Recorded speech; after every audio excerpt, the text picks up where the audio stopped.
if Patriots fans have been taught anything at all the last 5 years, it's that winning in the NFL is actually hard.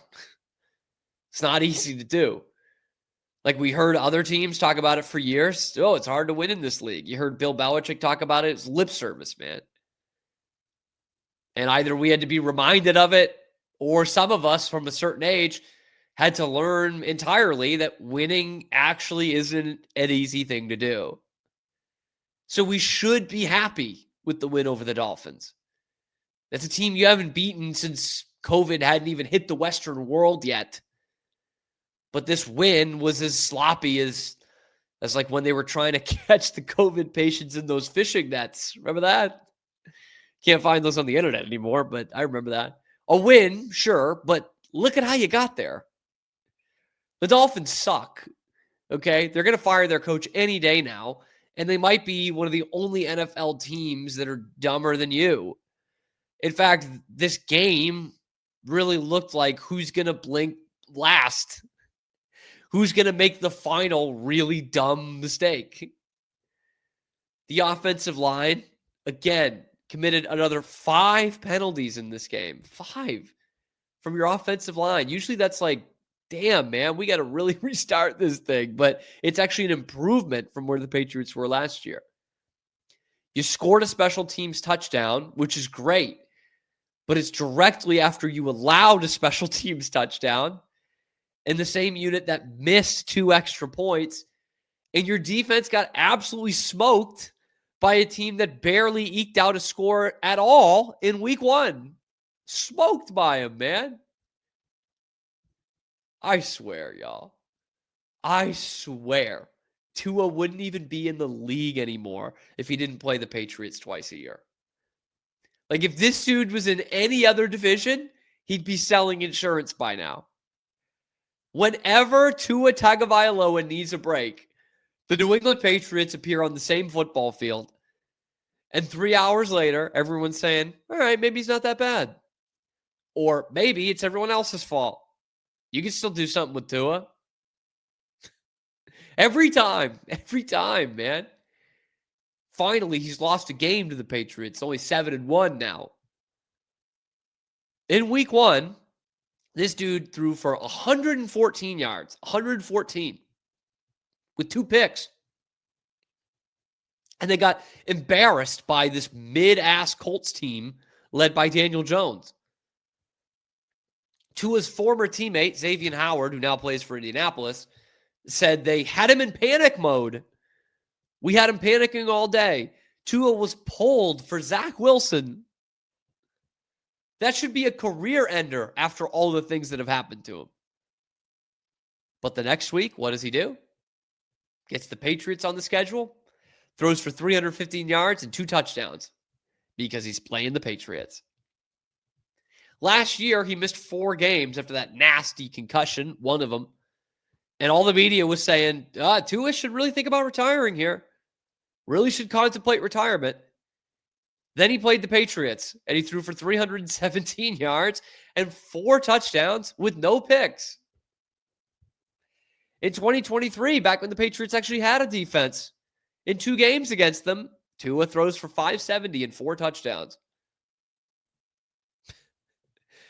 In his last 3 games against New England, he's thrown for 10 touchdowns and 2 picks, and has gone over 300 yards passing in all of them. This is a guy who 30 other teams in the league have figured out. In fact, I might say 31. I'll bet the Dolphins have figured him out pretty easily by now. The Patriots is the only one that hasn't. He's one of the most physically limited quarterbacks in the whole league, and yet he picks apart the Patriots every single time they ask him to. Like, is that not annoying at this point? It's great that you got to win, but that's annoying. That's embarrassing. Like, I think of like the Chicago Bears, man. They were owned by Aaron Rodgers for years. There's no shame in that.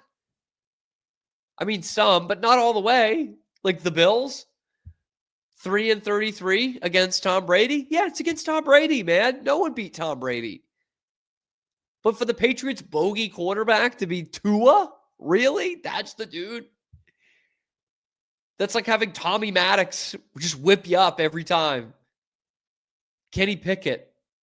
Matt Schaub being your bogey quarterback. We would laugh at teams that got cut up by those guys. The Patriots get cut up by Tua every single time they play him. It's bizarre. Three different head coaches have not been able to figure this guy out. 3. How is that even possible, man? The Patriots defense has got a long way to go. A long way to go. Am I worried about it? No, I am downright terrified. Like, seriously. That's what has really curbed my expectations on where this Patriots team can be. Because I thought in the offseason, and I said it on this show several times, a lot of people actually gave me some crap for it. I was like, I don't think Drake May is going to have a monster season. I think he's going to have a good season. And I think the Patriots won't get to 30 points a lot, but they'll get to 20, much more than they have in the last 2 years. And that should win them some games, because I thought, and analysts thought, that they could have a top 10 defense. They were going to have a legit pass rush. They were going to be great in the back. Christian Gonzalez hasn't been there, and that's a problem. And I'm sick of the day-to-day Christian Gonzalez watch. I see it, on Friday, Christian Gonzalez didn't practice. Like, no shit, man. He hasn't practiced in 6 weeks. He's not a part of your team right now. So there's something to be said about that, but they've given up 14 explosive plays in the first 2 weeks of the season. 14 plays of 20-plus yards. And they've yet to play a top 10 quarterback in the league. Next week, they play a top 10 quarterback of all time. If Tua can carve them up, why can't Aaron Rodgers? Like, seriously?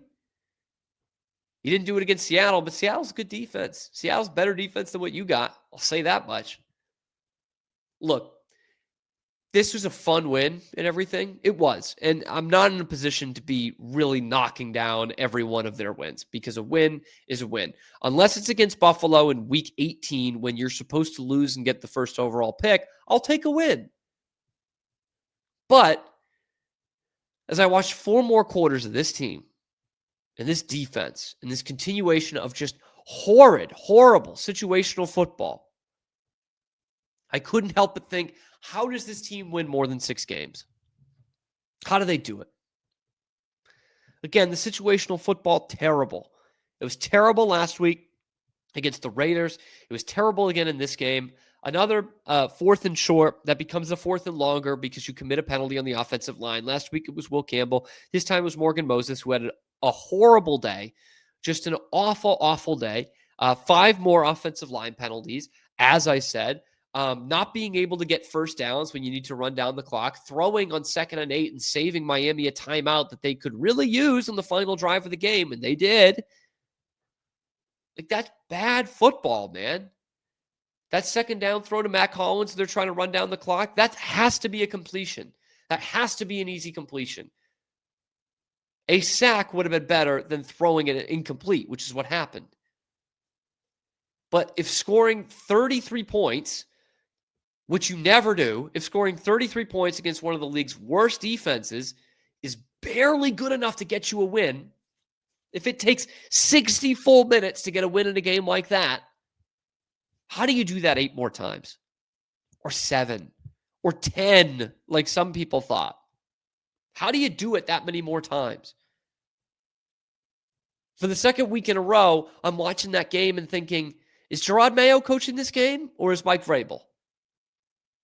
That's a major problem here. That's a major problem. And again, something that was highlighted but probably not talked about enough in the offseason is after this Jalen Polk trade on Saturday, you have one player playing right now from your 2024 draft. One player. And it's an important one. It's Drake May. But how 17 months later do you have one player playing for you from that draft? That is, like, again, a term I've used a lot with the Patriots organization over the last couple of years. That is bottom of the barrel bad. That's what the worst teams in football are doing. And teams that are going to continue to be bad are the ones that have one player on their roster serviceable from a draft that was 17 months ago. That's brutal. And look, it's going to be a long year. It's going to be another long year of football. It's going to take more years off your life. It's going to take more hairs off your head. All right. I think they're a better team than last year, but it's still going to be very frustrating. So let's celebrate the wins while we can. Maybe that's what you should be saying to me right now. This team has a long way to go. I was thinking optimistically 9 wins. I was thinking a 9-win team, attainable 9-win team with the schedule they had, the offensive coordinator that was in place, the bulking up of the defense that you did in the offseason, I thought was going to be enough to get to 9 wins. I don't think that now. I think 6 is probably a better number. More attainable. Better for the gambling. But what do you think? Let me know in the comments section below. How many wins do you see from this Patriots team after what you saw against Miami on Sunday? Let me know in the comments section below. Then be sure to like the video and subscribe to the channel. We are on the path towards 4,000 subscribers, and we're getting really, really close.